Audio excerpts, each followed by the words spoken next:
आपले दोन्ही हात श्रीमातांच्याकडे.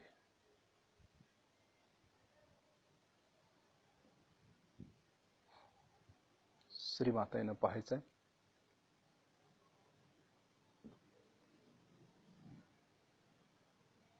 लक्ष दोन्ही हातांच्या बोटांच्या वरती पण ठेवायचं.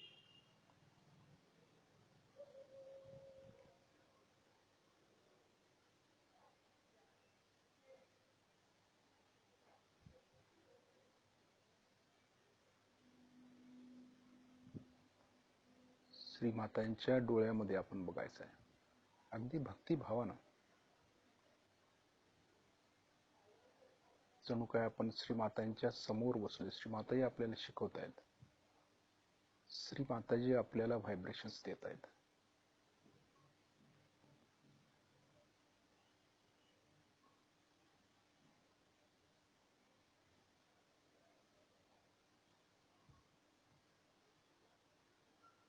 श्रीमाताजी, आपण साक्षात श्री आदिशक्ती आहात. श्रीमाताजी, कृपा करून आम्हाला सहज योगाचे परिपूर्ण ज्ञान द्या. श्रीमाताजी, कृपा करून आम्हाला ध्यानामध्ये परिपक्वता द्या.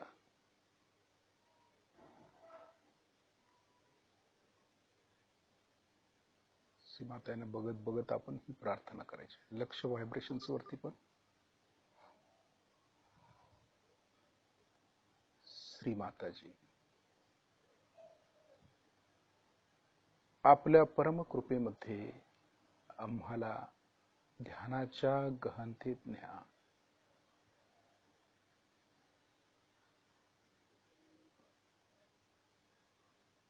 श्रीमाताजी, कृपा करून आम्हाला आपल्याला हवे तसे सहजयोगी आमच्यामध्ये घडवा. श्रीमातांना पाहिजे तसे योगी आम्ही बनू.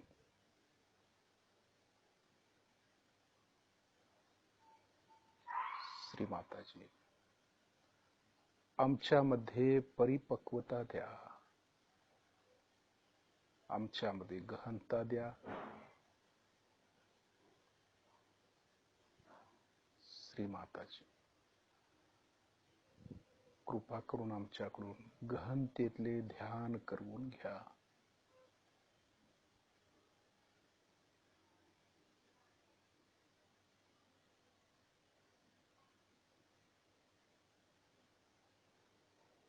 श्रीमातांना बघत बघत आता आपण डोळे बंद करायचे. लक्ष परम चैतन्यावरती ठेवायचं, हातातील बोटांच्या वरती.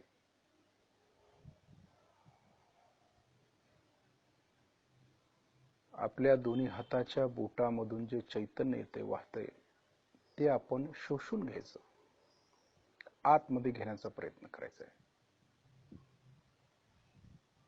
लक्ष हाताच्या कोपऱ्यापर्यंत घ्यायचं आहे. आपण चैतन्य शोषून घ्यायचं आहे. एकसारखं चैतन्य घ्यायचं आहे.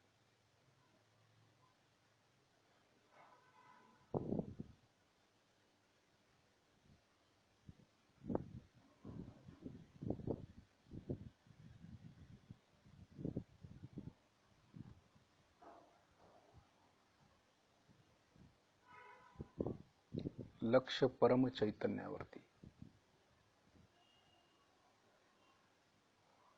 कुठलाही विचार आपल्या डोक्यामध्ये येऊ द्यायचा नाही.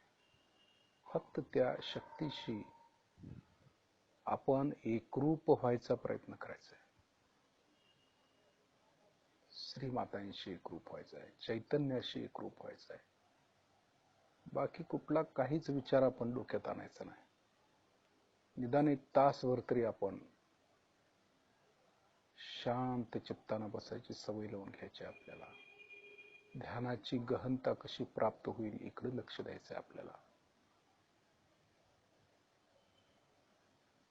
आपण एक परिपक्व सहयोगी बनायचा प्रयत्न करतोय.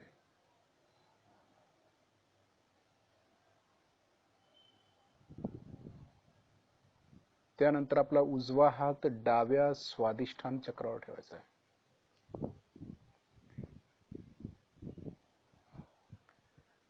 आपला उजवा हात डाव्या बाजूला स्वादिष्ठान चक्रावर.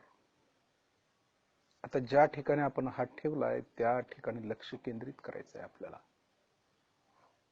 इथं म्हणूया, श्री माताजी कृपा करून आम्हाला शुद्ध विद्या द्या, निर्मल विद्या द्या.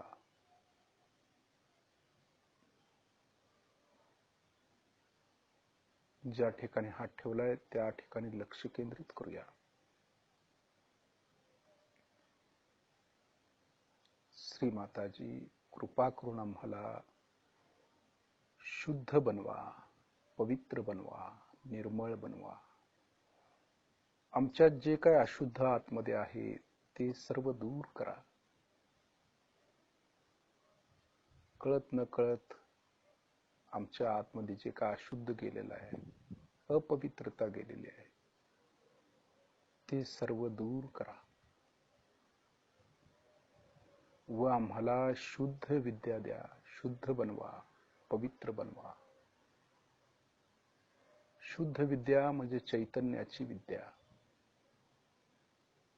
चैतन्य, आपल्याला जे चैतन्य वाहतं त्याची विद्या. म्हणजे याच्याद्वारे आम्हाला समजणार आहे खरं काय खोटं काय, चैतन्याद्वारे समजतं आपल्याला. ती विद्या, ती निर्मल विद्या, शुद्ध विद्या द्या. आमचा विश्वास परम चैतन्यावरतीच असला पाहिजे. श्री माताजी जे काय देतील ते घेण्याची ताकद आपल्यामध्ये असायला पाहिजे. त्यासाठी आपण पवित्र व्हायला पाहिजे, शुद्ध व्हायला पाहिजे. तरच आपल्या हातून परम चैतन्य जोरदारपणे वाहू लागेल. अगोदरच जर आपल्या आतमध्ये अशुद्धता असेल किंवा कुठले अटॅचमेंट असेल तर आपल्याला ती जाणवणार नाही. म्हणून डिटॅच होणं फार महत्वाचं आहे सहजयोगामध्ये. म्हणजे त्याग करणं, आतून त्याग करायचा सगळ्या गोष्टीचा. निदान ध्यानाच्या वेळेला तरी आपण सगळ्याचा त्याग केला पाहिजे. डिटॅचमेंट, यालाच डिटॅच म्हणतो. आपण ध्यानाला बसतो आणि लक्ष मात्र आपलं सगळीकडे असतं, हे काय चाललंय, तिकडं काय चाललंय, तर त्या ध्यानाचा काहीही उपयोग नाही. भले आपण 10 मिनिटं ध्यान करूया, परंतु परिपूर्ण ध्यान करायचं, पूर्ण लक्ष द्यायचं आपल्याला. एकाग्रता, विचलित न होता त्या शक्तीशी आपण पूर्णपणे जोडलं जायचं, मगच ते खरं ध्यान. नाहीतर हे केवळ कर्मकांड होईल. आपण हात ठेवलोय, मंत्र म्हणतोय, पण लक्ष दुसरीकडे आहे, तर त्याचा काहीही उपयोग होत नाही. एकाग्रता साध्य करणं हे गरजेचं आहे आपल्याला. योगाच्या दृष्टीनं एकाग्रता महत्वाची आहे फार. निदान आपण 1 तासभर तरी एकाग्रता प्राप्त करूया. जे काही साध्य करायचं आहे ते एकाग्रतेमुळेच साध्य होईल. विचलित न होता आपण ह्या सर्व गोष्टी करायच्या. ध्यानाला बसलं की आत्म्यामध्ये आपण एकजीव व्हायचं आहे, रममाण होता आलं पाहिजे आपल्याला चैतन्याशी. हे पक्क ठरवायचं. श्री माताजी कृपा करून आम्हाला शुद्ध विद्या द्या, निर्मल विद्या द्या, म्हणून म्हणायचं आहे आपल्याला. शुद्ध विद्या द्या, निर्मल विद्या द्या. म्हणजे सर्वांच्या पासून डिटॅच होतो आपण. जी काही भौतिकता आपल्या आतमध्ये आहे त्यांच्याशी आपण अटॅच झालोय. भूतकाळातल्या गोष्टी असतील, भविष्य काळातल्या गोष्टी असतील, त्यापासून पूर्ण डिटॅच होणं म्हणजे हे चक्र सुटून जातं आपलं. भौतिकता सोडून देणं ध्यानाच्या वेळेला म्हणजे डिटॅच होणं, म्हणजे लेफ्ट स्वादिष्ठान पूर्ण सुटलं म्हणून समजायचं. हे ह्यातलं महत्वाचं तत्व आहे. भौतिकता सोडता आली पाहिजे, त्याला ठोकर मारता आली पाहिजे. म्हणजेच वानप्रस्थाश्रम, पूर्वीची लोक हिमालयात जाऊन तप करत होते, सगळ्याचा त्याग करत होते. म्हणजे पहिलं लेफ्ट स्वादिष्ठान डिटॅच होत होते. ते शरीराचं डिटॅचमेंट, शारीरिक डिटॅचमेंट आणि मानसिक डिटॅचमेंट हे महत्वाचं आहे. आणि ते सोडलं की मग गणेश तत्वाला सुरुवात होती. तिथून पहिला चरण गणेश तत्वामध्ये येतो. म्हणून डिटॅच होणं, सगळ्या भौतिकशी अटॅच होणं ही चुकीचं आहे. आपल्याला डिटॅचमेंट झाली पाहिजे. म्हणून आपण म्हणतोय की शुद्ध विद्या द्या, निर्मल विद्या द्या. याचा अर्थ पूर्ण समजून घेतला पाहिजे आपण, आणि मग तो मंत्र म्हटला पाहिजे. त्यानंतर आपला उजवा हात डाव्या हृदयावरती ठेवायचा आहे.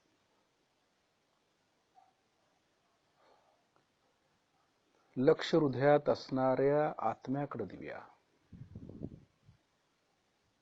तर म्हणूया, श्री माताजी, आपल्या परम कृपेत मी शुद्ध आत्मा आहे, पवित्र आत्मा आहे.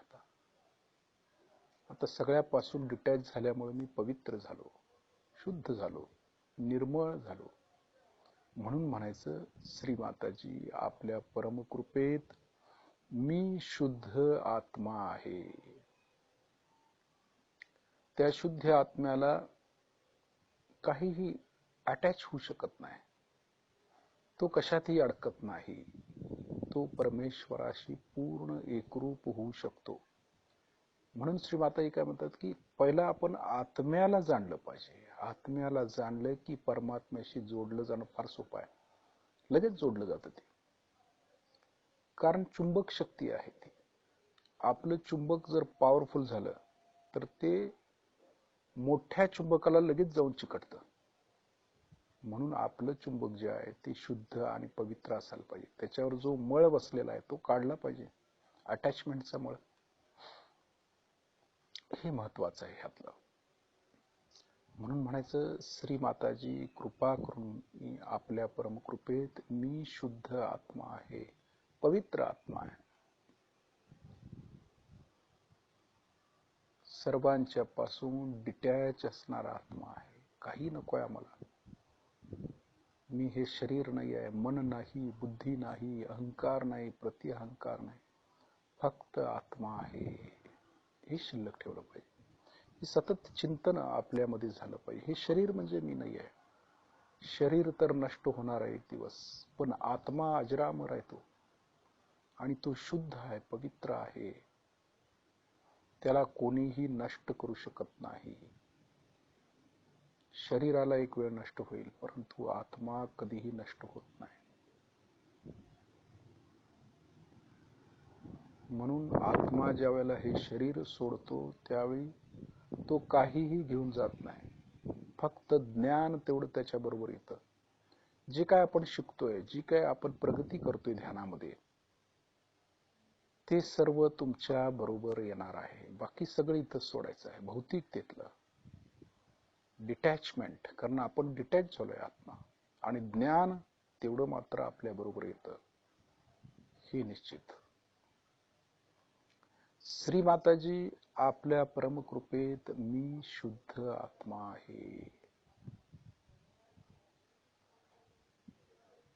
त्यानंतर आपला उजवा हात श्री मातांच्याकडे करायचा आहे. डावा हात उजव्या अनाहत चक्रावर, जिथं सीतारामाचं स्थान आहे, तिथं ठेवायचं.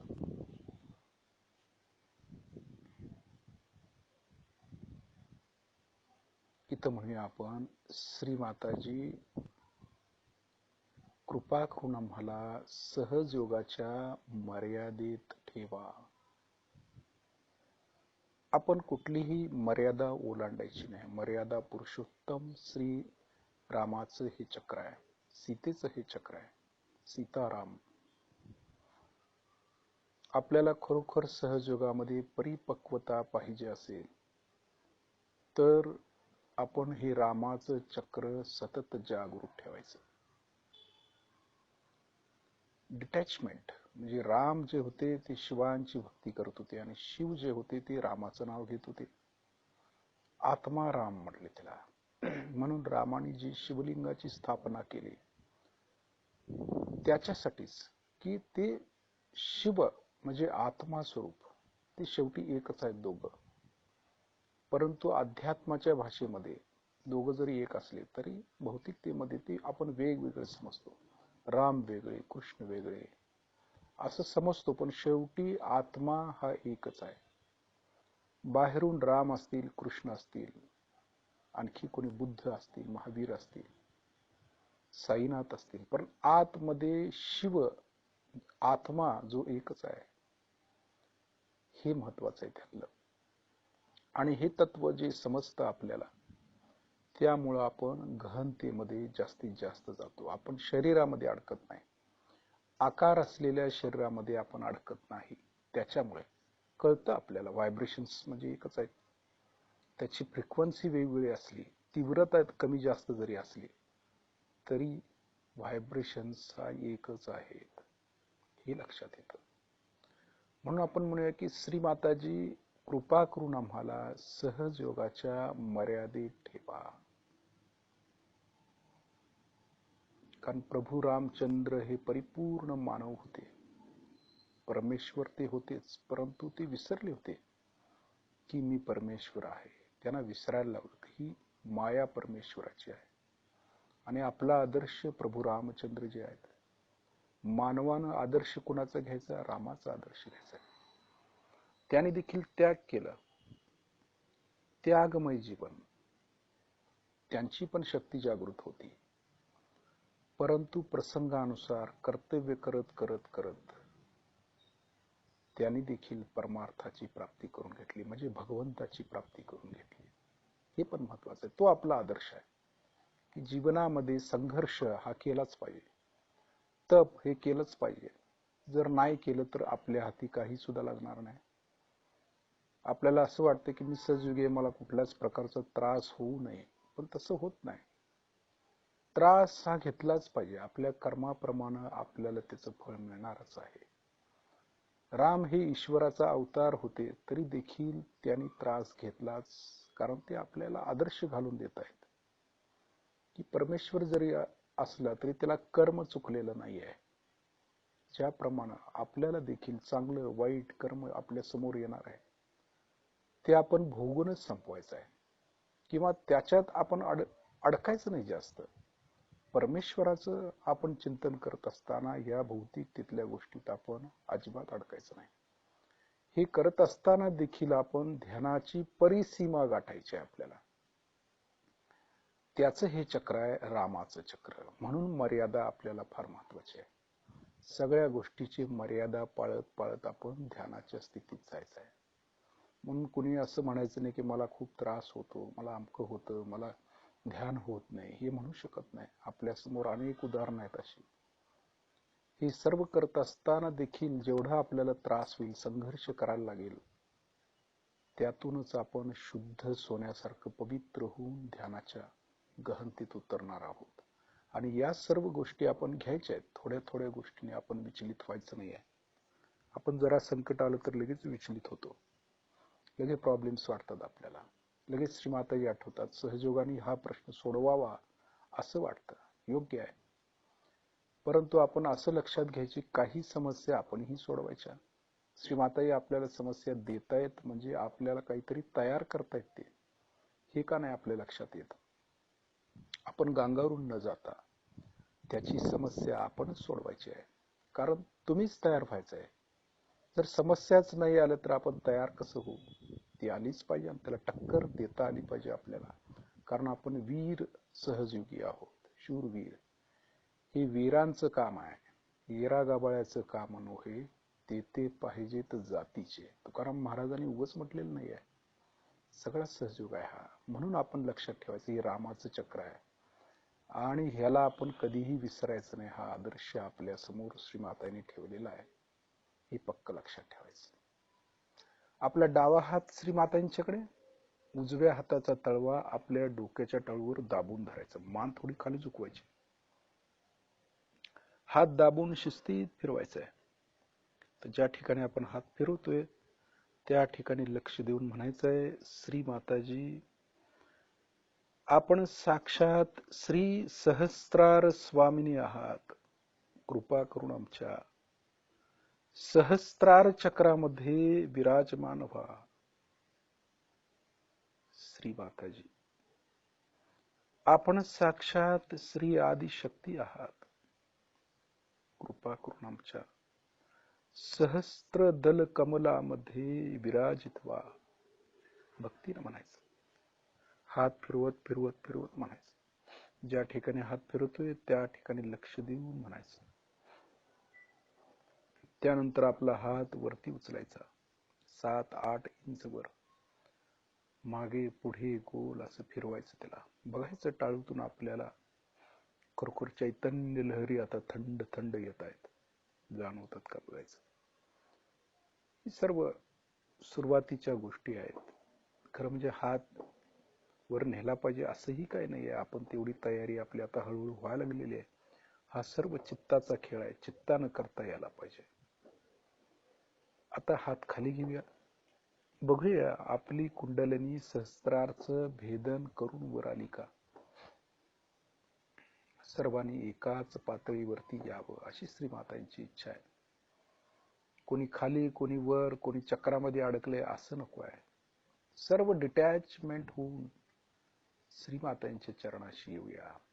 कोणी एकट्या दुकट्याने वर जायचं नाही, सर्वांनी घेऊन, सर्वांनी कलेक्टिव्ह एकत्र आपण सगळ्यांनी वर जायचं आहे, शिस्तीत जायचं आहे. शस्त्रारच्या वरती ध्यानाच्या अवस्थेत सर्वांनी मिळूनच जायचं आहे. लक्ष शस्त्रारच्या वरती ठेवूया. 1-2 मिनिटं आपण शस्त्रारच्या वर लक्ष ठेवून बसूया.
आता वरून खाली यायचं आपल्याला,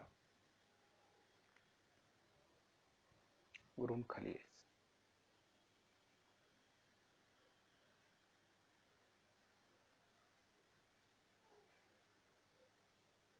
ब्रह्मरंध्रात यायचं आहे आपल्याला.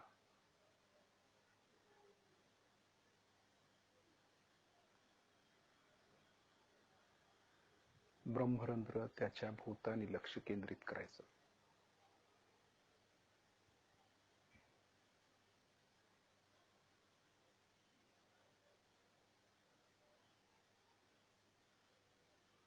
आता थोडं काय करायचं, हे शरीर आकार असलेलं हे शरीर आहे, आपल्याला माहिती आहे. स्थिर बसायचं आहे थोडा वेळ, एक 5 ते 10 मिनिटं. कसं आहे, आपण शरीर न हलवता बसवायचं. आत्ताच थोडंफार काय हलवायचं ते आपण शरीर हलवून घेऊया.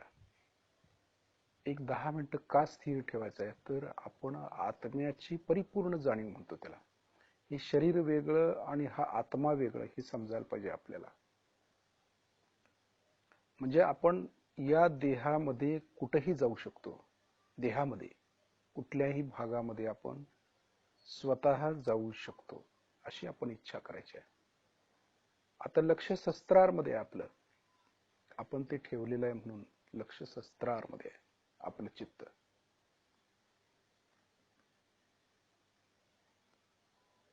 आता हे शरीर आपण स्थिर ठेवलेलं आहे, तर आत्मा आहे आपण. लक्ष आपलं चित्त, चित्तामध्ये आपण आहे, बरोबर आहे. आपण त्या चित्तामध्ये जाऊ शकतो. म्हणजे संपूर्ण ताकद जी आहे ती आपण शस्त्रांमध्ये आणली. आता चित्त दिले शस्त्रांमध्ये, पण आपण स्वतः शस्त्रांमध्ये येऊया, म्हणून शरीर स्थिर ठेवूया. हा सूक्ष्मातला विषय आहे. थोडाफार थोडीशी तपश्चर्या आहे, ही काय लगेच जमणार नाही, परंतु प्रयत्न करून बघूया. आपण शरीर वेगळं आत्मा वेगळं आपल्याला कळते का ते बघूया. शस्त्रांमध्ये येऊया. आपण स्वतःच यायचं, आपल्याला चित्त द्यायचं नाही, आपण स्वतः शस्त्रांमध्ये बसायचं, यायचं श्री मातांच्या चरणाशी.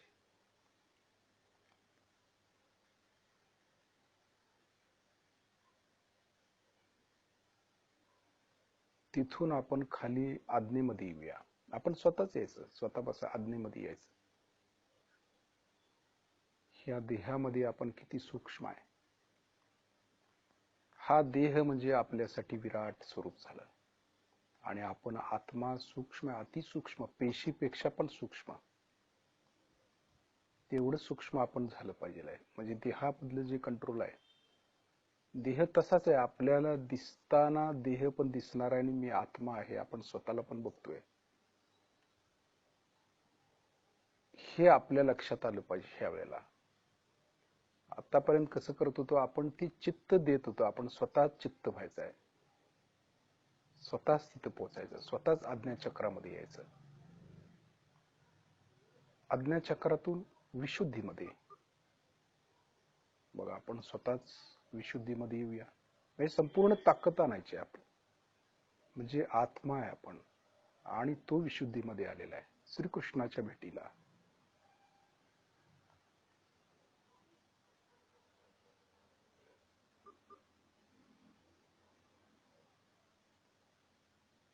तसं जमतंय का बघायचं.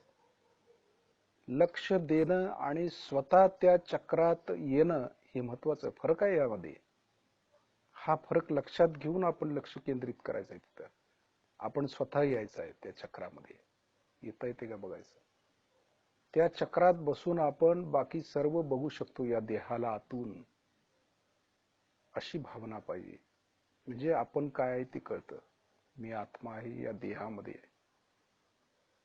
विशुद्धीतून आता हृदयामध्ये येऊया. आपण स्वतःच खाली खाली खाली यायचं. वर खाली आपणच होतोय. चित्तारूढ आहे ना आपण, चित्तावर बसलोय.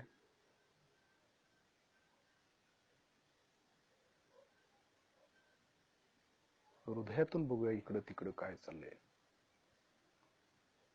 म्हणजे किती सूक्ष्मता आहे आपल्यात, किती लक्ष अटेन्शन पाहिजे आपलं, हे महत्वाचं लक्षात येईल आपल्या.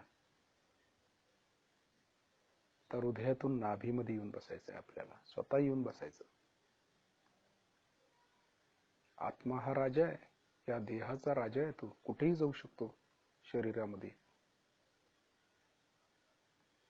हे माझं शरीर आहे, म्हणजे मी आत्मा आहे.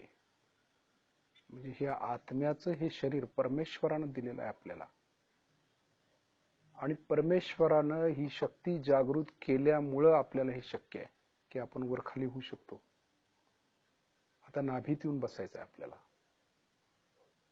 नाभीत बसल्यानंतर खाली आलो आपण. नाभीत वरच दिसतंय सगळं आपल्याला. वर आपलं डोकं आहे, पाय इकडं आहे, किती मोठे आहेत ते, कारण आपण सूक्ष्म झालोय. विचार दृष्टी बदलली पाहिजे. आतापर्यंत फक्त लक्ष देत होतो तिथं काय इकडं काय मूलाधार. आता स्वतःच आपण आलोय, म्हणजे आपल्यातला दृष्टिकोन बदलायचा आहे. आपण ते स्वतः झालोय. ही प्रक्रिया म्हणजे आत्मा काय हे कळेल, आपल्या लक्षात येईल.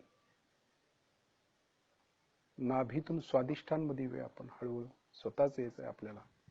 ब्रह्मदेव सरस्वतींना भेटायला आपण स्वतः.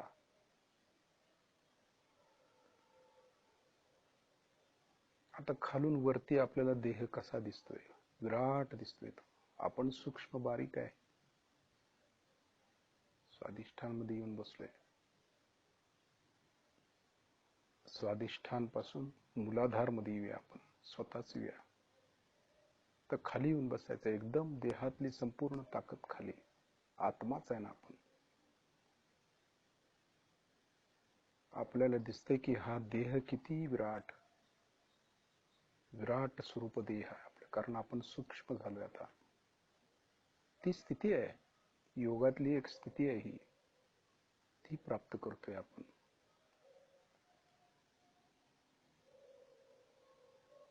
श्री गणेशांच्या जवळ आपण जाऊया. त्यांना भेटूया.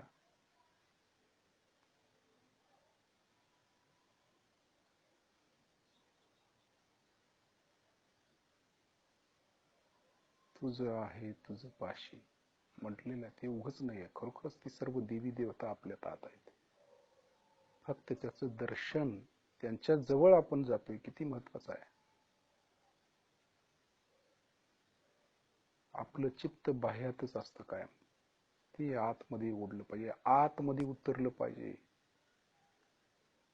म्हणजे हेच की त्यांच्या जवळ आपण जातो. आता आपण मुलाधार मध्ये येऊन बसलोय. मुलाधार मधून आपण बघू शकतो की आपण किती सूक्ष्म, श्री गणेश किती सूक्ष्म आहेत. ते म्हणूनच डोळ्याने दिसत नाहीत आपल्याला, फक्त जाणवतं. आणि आत्मा म्हणजे आपणही किती सूक्ष्म आहे. आत्मा कधी कोणाला दिसलाय? परंतु जाणवतो तसं ते आहे. शरीर मात्र दिसतं, आवाढव्य शरीर विराट. आपण एवढं सूक्ष्म झाल्यामुळं शरीर विराट दिसायला लागले आपलं. तुकाराम महाराज म्हणतात ना, मैं दिखने में छोटा हूं लेकिन आकाश जितना बड़ा हूं. याचं कारण हेच आहे की ते सूक्ष्म झाले आपल्याच देहात, इतके ते सूक्ष्म झाले. स्वतः आपण आलो मुलाधार मध्ये. किती महत्वाची गोष्ट आहे. याचा अभ्यास केल्यावरच ते कळेल.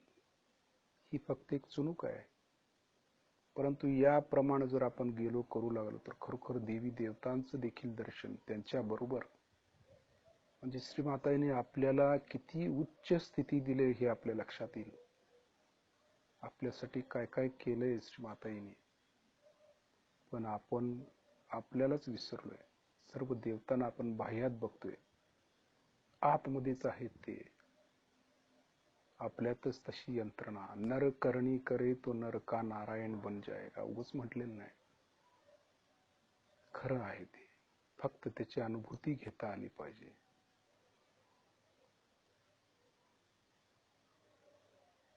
आपण मुलाधार मध्ये जाऊन बसलोय.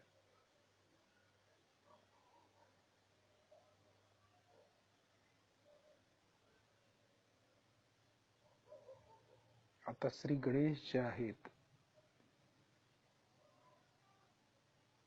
त्यांच्या बरोबर आपण ह्या शरीराशी एकरूप करायचं. त्यांना सूक्ष्म आहे, आपण आता विराट व्हायचंय आपल्याला. म्हणजे ह्या देहाबरोबर एकरूप व्हायचंय आपल्याला, मोठं मोठं व्हायचंय. हळूहळू आपण काय करायचं, विराट मध्ये या देहाशी आपण एकरूप व्हायचंय. चैतन्य मिसळून टाकायचं या देहात. हात आहे ते हाताच्या जागी जायला पाहिजेत, डोकं डोक्याच्या जागी, पाय पायाच्या जागी. श्री गणेश जे आपल्या बरोबर आहेत आणि तेच विराट स्वरूप. म्हणजे या देहाचा ताबा श्री गणेशांच्या हातात द्यायचा आहे आपल्याला, आणि आपण त्यांच्या बरोबर आहे.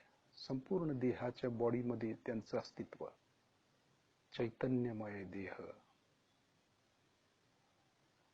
एकरूप व्हायचं आहे त्यांच्याशी. या देहाशी एकरूप करून टाकायचं आता त्यांना.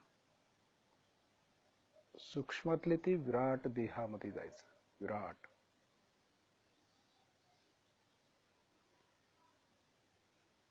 म्हणजे लक्ष आता आपल्या संपूर्ण देहामध्ये आहे, चैतन्य रूपी देह. कारण, महाकारण, सूक्ष्म आणि स्थूल 4 प्रकारचे देह आहेत. या 4 प्रकारच्या देहातलं सूक्ष्म देह आपण स्थूल देहामध्ये आणलेला आहे. सूक्ष्म देहातला स्थूल देह. कारण देह म्हणजे मनो देह म्हणतो त्याला, मानसिक मन.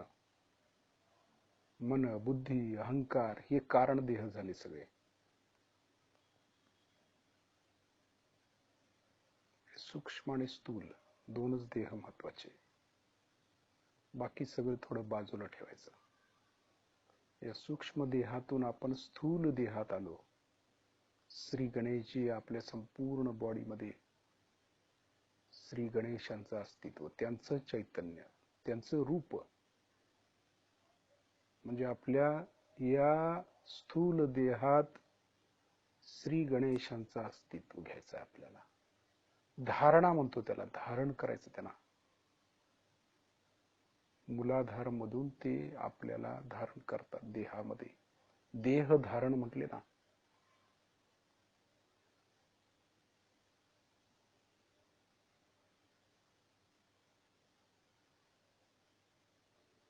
संपूर्ण शरीर चैतन्यमय त्यासाठीच होतं आपलं.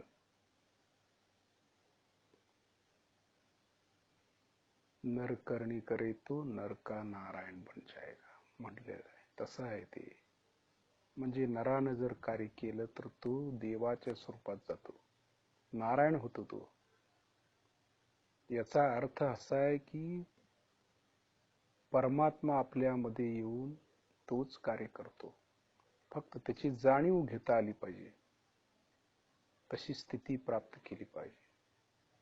परत आपण मूलाधार शक्ती केंद्रामध्ये जायचं, हळूहळू संपूर्ण ताकद. म्हणून देह स्थिर ठेवायला सांगितला होता, न हलता. कारण हे सूक्ष्मातल्या गोष्टी असतात आणि पूर्ण शांततेनं हे करावं लागतं सुरुवातीला. मग ते जाणीव होती, कळते त्याचं. आता लक्ष मूलाधार मध्ये. आपण स्वतःच मूलाधार मध्ये आलोय. आता मूलाधार मधून परत स्वाधिष्ठान मध्ये येऊया. आपण स्वतः यायचं, बघायचं नाही लांबनं स्वाधिष्ठान वगैरे, स्वतः यायचं. स्वाधिष्ठान मधून नाभीत बसायचंय आपल्याला.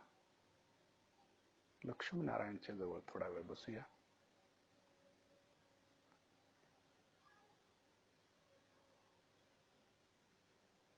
रममाण होणं म्हणजे काय? हेच आहे ना, त्यांच्याशी रममाण होता आलं पाहिजे.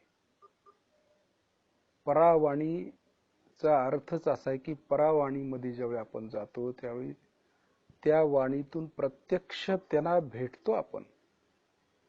श्रीमाताईने आपल्याला चैतन्याचं स्वरूप दिलेलं आहे, जाणीव दिलेली आहे. तर आपण चैतन्यमय स्वरूप असलेल्या परमेश्वराशी का नाही भेटू शकत? त्याचं हे कारण आहे. अगदी सूक्ष्म विचार आहेत हे. नाभीतून आपण आता हृदयामध्ये यायचं, स्वतः यायचं, स्वतः बसायचं. कारण चित्तारूढ आहे, चित्तावर बसलोय आपण. या देहामध्ये आपण कुठेही फिरू शकतो. आतापर्यंत देह म्हणजे आपलं आहे, राज्य आहे ते आपलं. देह हे राज्य आहे आणि राजा जो आहे तो आत्मा आहे, आपण स्वतः. पण आपलं आपल्या प्रजेकडे लक्ष नाही, राजा असून देखील. म्हणजे आपल्या देहाकडे लक्ष नाही. क्षेत्रज्ञ म्हटले ना, आत्मा क्षेत्रज्ञ आहे तो. आपण गुलाम झालो आणि देह राजा झाला, उलट झाले. तसं न होता आपण राजा होता. आपलं लक्ष पाहिजे. हळूहळू विशुद्धीमध्ये यायचं आपल्याला. विशुद्धीमध्ये येऊन बसूया, थोडा वेळ बसूया श्रीकृष्णाजवळ.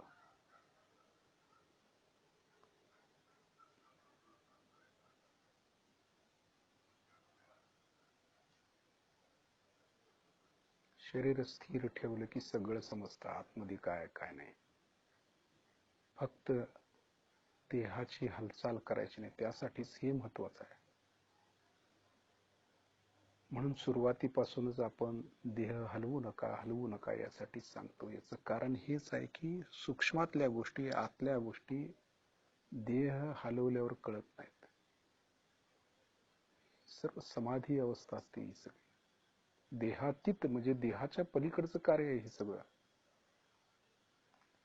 विशुद्धीतून आज्ञेमध्ये येऊया, येशू ख्रिस्तांच्या जवळ.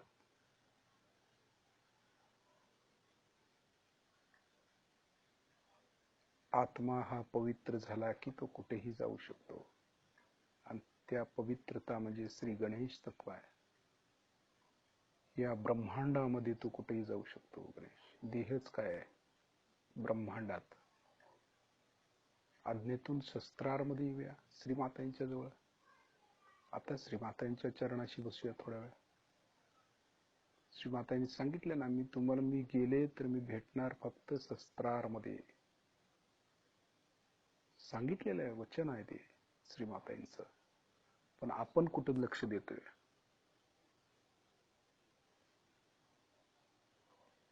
श्रीमातांना भेटायचं तर शस्त्रारमध्ये भेटायचं आहे. त्यांच्या जवळ किती वेळ बसतो आपण आपल्या आईजवळ?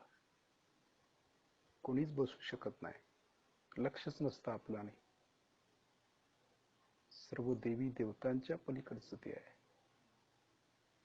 सर्व देवतांना आपण भेटू शकतो. परमेश्वर बाह्यात नाही तर आपल्या आतमध्येच आहे. त्याला शोधा सांगितले श्रीमातांना. आपण सर्व बाह्यातच बघतो. किती मोठी गोष्ट श्रीमातांनी आपल्याला दिली, किती मोठं तत्व दिलेलं आहे. सारं विसरतो, मायेत अडकतो, प्रपंचात अडकतो. यामध्ये का रममाण होत नाही? आपल्याला ती स्थिती श्रीमातांनी दिलेली असताना, जन्मजन्मांतरी आपण शोधत असताना आपण हे का विसरतो? मी योगी आहे, मला हे कार्य केलं पाहिजे, परमेश्वराबरोबरच मला राहायचं आहे, असं का नाही म्हणत? श्रीमाताई कुठेही गेलेले नाहीत, आपल्या शस्त्रारमध्येच आहेत. फक्त आपल्याला तिथं राहता आलं पाहिजे त्यांच्या चरणाशी.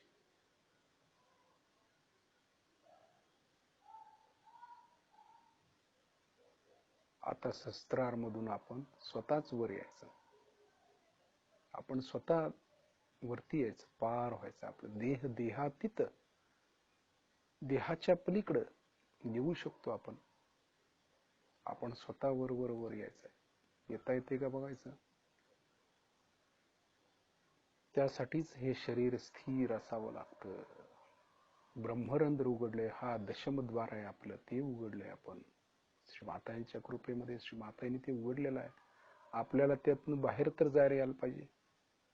तेवढी तर तपश्चर्या करूया. वरती जाऊया, वरती जाऊया.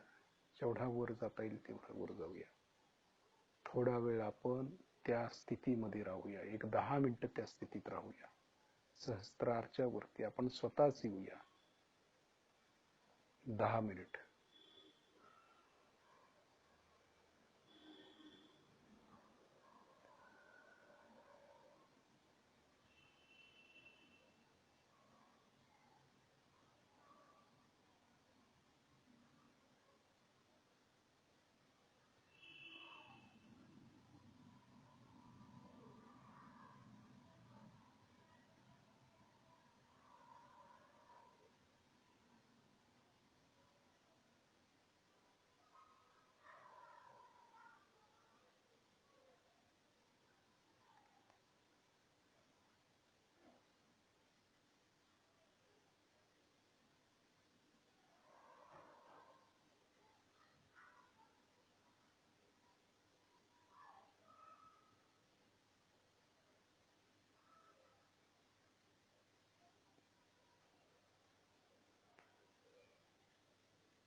हळूहळू थोडस खाली यायचं आपल्याला, शिस्तीत यायचं.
आता हळूहळू आपले डोळे उघडूया, श्रीमातांच्याकडे बघूया.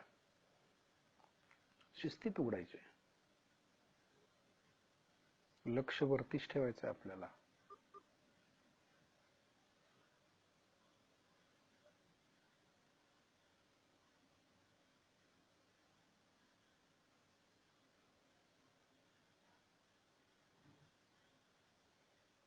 बघायचंय श्रीमातांच्याकडे, व्हायब्रेशन्स कडे पण लक्ष आहे आपलं, आणि शस्त्राच्या वरती पण लक्ष आहे. आपण पूर्णपणे जोडलो गेलो हे आपल्या लक्षात येईल. त्या शक्तीशी पूर्ण ताकदीनिशी आपण जोडलो जातो. त्यामुळं खाली येऊ असं वाटत नाही आपल्याला. तिथंच रममाण व्हावं, कुठला विचार नाही, काही नाही, तृप्ती, शांती, आनंद, समाधान ते प्राप्त होतं आपल्याला. ती तुरिया अवस्था म्हणतो त्याला, तुरिया अवस्था, की जिथं काही सुद्धा नाही, शून्य आहे. काही करावंसं वाटत नाही, संकल्प नाही, विकल्प नाही, जाणीव नेणीव सगळ्याच्या पलीकडे.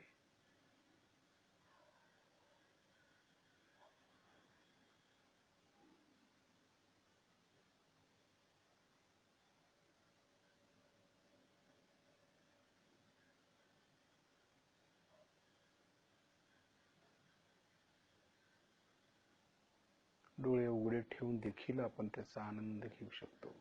सदानंद. त्या शिवशक्तीला आपण शिवून आल्यामुळे ती स्थिती आहे. ते आपल्याला खाली येऊ वाटत नाही, त्यांच्या जवळच राहावं, शिवांच्या शक्तीजवळ असंच वाटतं. आता आपण त्यांना नमस्कार करूया, श्रीमातांना नमस्कार करूया, त्यांचे आभार मानूया. श्रीमाताजी, आपल्या चरणाशी कोटी कोटी प्रणाम, कोटी कोटी प्रणाम. आपण हे नुसतं म्हणत नाहीये कोटी प्रणाम, परंतु खरोखर श्रीमाताजी जे काय देत आहेत ते अवर्णनीय आहे. त्याचं वर्णन होऊ शकत नाही. तो फक्त आनंद आहे. तो आनंद श्रीमाताई देत आहेत, म्हणून आपण त्यांचे ऋणी आहोत, जन्मजन्मांतरीचे ऋणी. शिस्तीत आपण बंधन घेऊया.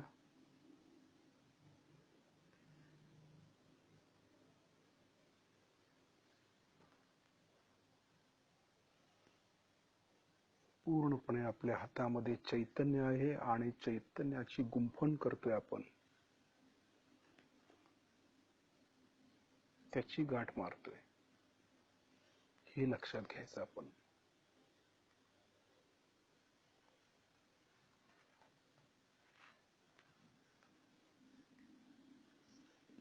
कवच घेताना पण आपण डोक्यावरून हात गेला पाहिजे, उजवीकडे, उजवीकडून डावीकडे.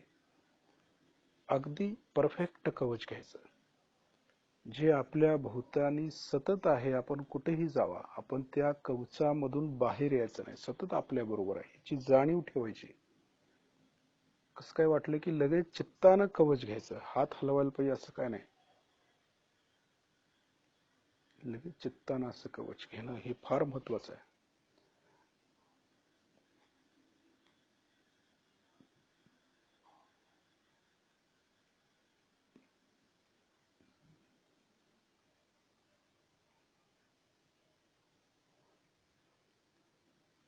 अशाच प्रकारची ध्यानधारणा आपण करायची. उद्या आपण दिवसभर या स्थितीमध्ये राहायचा प्रयत्न करायचा आहे की आपण स्वतः श्री गणेशजींना भेटायला जायचं आहे, नारायणांना भेटायचं आहे, लक्ष्मीला भेटायचं आहे, शिवांना भेटायचं आहे. असं प्रत्येक चक्रावरती आपण जाऊन मग श्री मातांच्या चरणाशी पण जाऊन थोडा वेळ बसायचं आहे. अशी स्थिती आपण प्राप्त करूया आणि खरोखर शरीर वेगळं आणि आत्मा वेगळं हे आपण समजून घेऊया. त्याप्रमाणे आपण एक एक पाऊल पुढे टाकूया. जय श्री माताजी.